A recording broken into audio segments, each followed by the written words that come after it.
প্রাচীন গ্রিসে দেবতা জিউসের সামনে শিশু বলি দেওয়ার প্রমাণ পেয়েছেন প্রত্নতাত্ত্বিকরা। খরস্রোতা নদীর ওপর বাঁধ ও সেতু নির্মাণের আগে কিংবা ঘরবাড়ি তৈরির আগে অশুভ শক্তিকে তুষ্ট করতে নরবলি দেওয়ার প্রথা ছিল জাপানে। মিশরে ফারাওদের কবরের সঙ্গে কৃতদাসকে জ্যান্ত পুঁতে ফেলা হতো। দক্ষিণ এশিয়াতেও বড় বড় রাজা মহারাজা বা জমিদারেরা বিশেষ কামনা পূরণের জন্য নরবলি দিত। এক সময় দেবী কালীর বেদিতে নরবলি ছিল মর্যাদার প্রতীক। হিন্দু পুরাণেও নরবলির কথা উল্লেখ আছে, কিন্তু এই একবিংশ শতকেও নরবলির কথা চিন্তা করা যায়?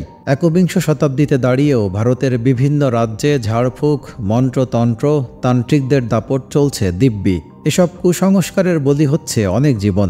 ভারতের ন্যাশনাল ক্রাইম রেকর্ডস ব্যুরোর প্রকাশিত তথ্য বলছে, ভারতে 2014 সাল থেকে 2021 সাল পর্যন্ত এই ধরনের 100টিরও বেশি হত্যার বা নরবলির ঘটনা ঘটেছে। ভারতে ঘটে যাওয়া নরবলির 3টি ঘটনা নিয়ে আজকের ভিডিও। বুরারি কেস 2018। এটা এমন একটা কেস যেটা পুরো ভারতকে স্তম্ভিত করে দিয়েছিল। আপনি কি করতেন যদি আপনি একটি বাসায় ঢুকে দেখতেন একসাথে 10 জন মানুষের লাশ সিলিংয়ের সাথে ঝুলছে? এই কেসে ঠিক এই বিষয়টি ঘটেছিল। জুলাই 2018 ভারতের বুরারি অঞ্চলের ভাটিয়া পরিবার তাদের গ্রোসারির দোকান খোলে সবসময় সকালবেলায়, কিন্তু সেই দিন দোকান খোলেনি। এতে প্রতিবেশীরা তাদেরকে ফোন করে, কিন্তু ফোন বন্ধ পাওয়া যায়। এরপর একজন প্রতিবেশী তাদের খোঁজ নিতে তাদের বাসায় যায় এবং গিয়ে ভয়াবহ দৃশ্য দেখতে পায়। ঘরের ভেতর সিলিংয়ের সাথে রং বেরঙের ওড়না দিয়ে একসাথে 10টা লাশ ঝুলে আছে। ভাটিয়া পরিবারের 10 জন সদস্যের মৃতদেহ সিলিংয়ের সাথে ঝুলছিল, আর একজন বৃদ্ধার লাশ ভেতরের রুমে পড়েছিল, যাকে গলায় রশি পেঁচিয়ে দম বন্ধ করে মারা হয়েছে। পুলিশ ইনভেস্টিগেশনে সিসিটিভি ফুটেজ পাওয়া যায়, যেখানে দেখা যায় গত রাতেই টুল, রশি এবং ওড়না কিনে নিয়ে আসছে পরিবারের সদস্যরা নিজেই। পুলিশ ওই বাড়িতে পূজা ঘরের মধ্যে কয়েকটি অদ্ভুত ডায়েরি খুঁজে পায়। 11 বছর ধরে এই ডায়েরিগুলো লেখা হচ্ছিল। শেষ ডায়েরির একদম শেষ পেজে একটি রীতির কথা উল্লেখ ছিল, এবং ওই ডায়েরির লেখা হুবহু অনুসরণ করেই এই হত্যাকাণ্ড বা নরবলির আয়োজন করা হয়। সেখানে লেখা ছিল, পরিবারের সবাইকে নিজেদেরকে ফাঁসি দিতে হবে, এমনভাবে যেন তারা বট গাছের শাখার মধ্যে ঝুলছে। তাদের চোখ মুখ বাঁধা থাকতে হবে, এমনকি সময়ে উল্লেখ করা ছিল। লেখাগুলো এমন যে তৃতীয় কোনো ব্যক্তি এসব করতে তাদেরকে আদেশ করছে। মূলত পরিবারের ছোট ছেলে লালিত বিশ্বাস করতেন যে তার মৃত বাবা স্বপ্নে এসে তাকে কিছু নির্দেশ দিত, আর তিনি সেই নির্দেশগুলো ডায়েরিতে লিপিবদ্ধ করতেন। তার বিশ্বাস ছিল এই রীতি অনুসরণ করলে তার বাবা ফিরে এসে সবাইকে বাঁচিয়ে দিবেন। পরবর্তীতে তিনি পরিবারের সবাইকে এই ব্যাপারে রাজি করান। কুসংস্কার ও অন্ধবিশ্বাসে আচ্ছন্ন পরিবারটি এই নির্দেশ মেনে চলে এবং একসঙ্গে মৃত্যুর পথ বেছে নেয়। এবার আসা যাক পরের ঘটনায়। 26শে সেপ্টেম্বর 2022 এলান্থুর, কেরালা। সেলভারাজ নামের এক যুবক তার মায়ের কোনো খোঁজ না পেয়ে পুলিশ স্টেশনে গিয়ে মিসিং কেস ফাইল করে। পুলিশ ইনভেস্টিগেশনে জানা যায় যে ব্যক্তির সাথে সালভারেজের মা শেষ ফোনে কথা বলেছে তার নাম শাফি, যে ছোট একটি রেস্তোরাঁ চালাতো।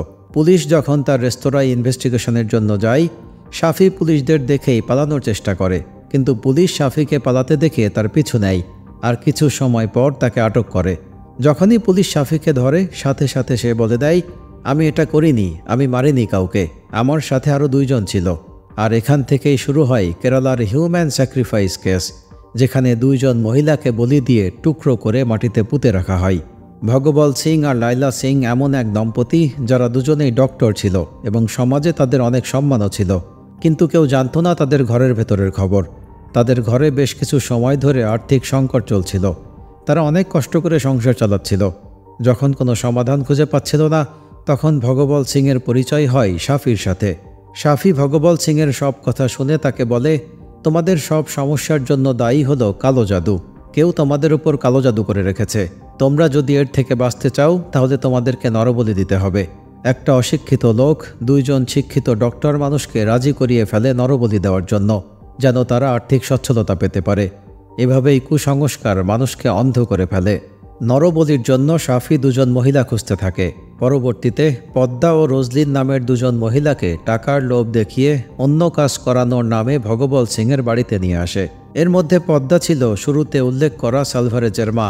পদ্মা আর রোজলিনকে তারা 3 জন মিলে বেঁধে ফেলে এবং ভগবল সিংয়ের স্ত্রী লাইলা একটি ধারালো ছুরি দিয়ে সরাসরি তাদের গলা কেটে হত্যা করে। এখানেই তারা থেমে থাকেনি। কালো জাদু কাটানোর নামে শাফির আদেশে তারা 3 জন মিলে পদ্মা আর রোজদিনের মৃতদেহ থেকে মাংস কেটে খায়। এরপর ভগবল সিংয়ের বাসার পেছনে লাশগুলোকে টুকরো করে মাটিতে পুঁতে রাখা হয়। পুলিশ শাফিকে আটক করার পর এই পুরো ঘটনা উঠে আসে। সম্প্রতি 8ই মার্চ 2025 তারিখে ভারতের গোয়া অঞ্চলে বাবা সাহেব আলার এবং তার স্ত্রী পূজার বাড়ির পেছন থেকে একটি লাশ উদ্ধার করে পুলিশ। 5 বছর বয়সী একটি মুসলিম মেয়ের লাশ।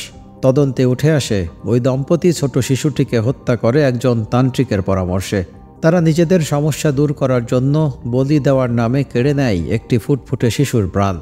গোয়া অঞ্চলে ঘটে যাওয়া এই হৃদয় বিতারক ঘটনা আমাদের মনে করিয়ে দেয় যে বিজ্ঞান ও আধুনিকতার অগ্রগতির পরও কিছু মানুষ এখনও কুসংস্কার ও অন্ধবিশ্বাসের শৃঙ্খলে বন্দী। নিজেদের সমস্যার সমাধান বা সুখ সমৃদ্ধির আশায় নিষ্পাপ একটি শিশুর প্রাণ নেওয়া নৃশংসতার চূড়ান্ত রূপ। এটি শুধু আইন ও নৈতিকতার লঙ্ঘন নয়, মানবতার বিপর্যয়ও বটে। এই ধরনের অপরাধের মূল কারণ হল অজ্ঞতা, কুসংস্কার এবং অন্ধবিশ্বাসের সুযোগ নিয়ে কিছু অসাধু তান্ত্রিক ও ধর্মীয় প্রতারকদের প্রভাব বিস্তার। এই ভয়ঙ্কর প্রবণতা রোধ করতে হলে সমাজে শিক্ষা, বিজ্ঞান মনস্কতা এবং নৈতিক মূল্যবোধের প্রচার করা জরুরি।